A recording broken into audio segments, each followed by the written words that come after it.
swipe left, swipe right, match, no match. That's how the world looks at dating now that we use technology for everything. But is that really how we should be looking for our main squeeze?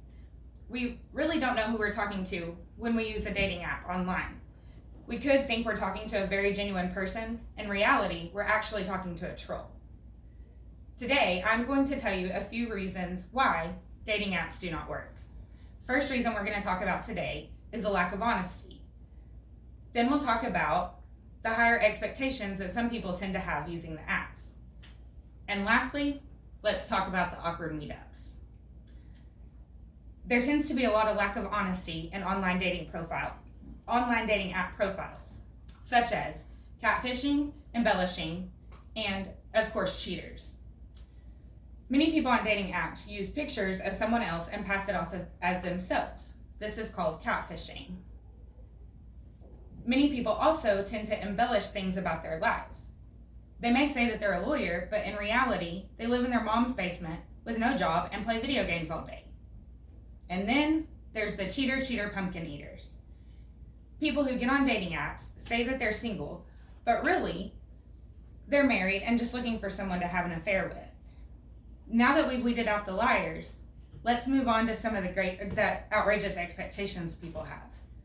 Many people, such as women who use dating apps, expect that they will find the love of their life with just one swipe.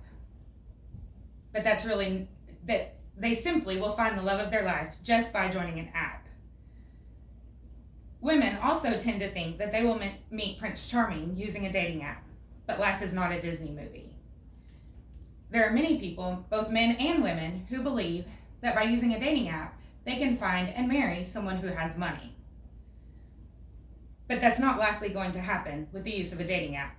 I mean, it would be a great thing to happen to you, but not likely to happen with an app.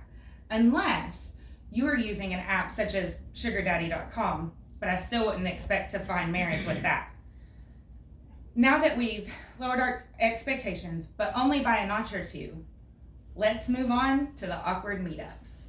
So, you've been talking to somebody on a dating app for a while, and you decide it's time to meet up. But what happens when you both show up? Do you shake hands, hug, fist bump?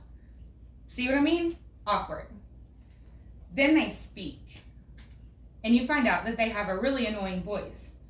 This is something you can't tell by the use of a dating app, just by talking back and forth on the app.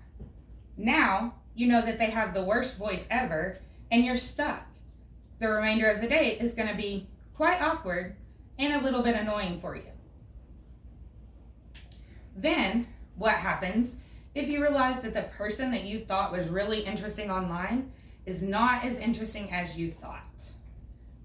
So what happens then? You're stuck for the rest of the date, and it's going to be, of course, awkward. So now that you've spent all this time on your online dating profile just to have an awkward in-person date, today I talked about 3 of the many reasons why dating apps do not work. We talked about the lack of honesty, the high expectations, and awkward meetups. Dating apps tend to be the new normal, but do we really know who we're talking to online? Now, I hope that we all can agree that dating apps suck and that it's just another reason for us to stay single. You're welcome.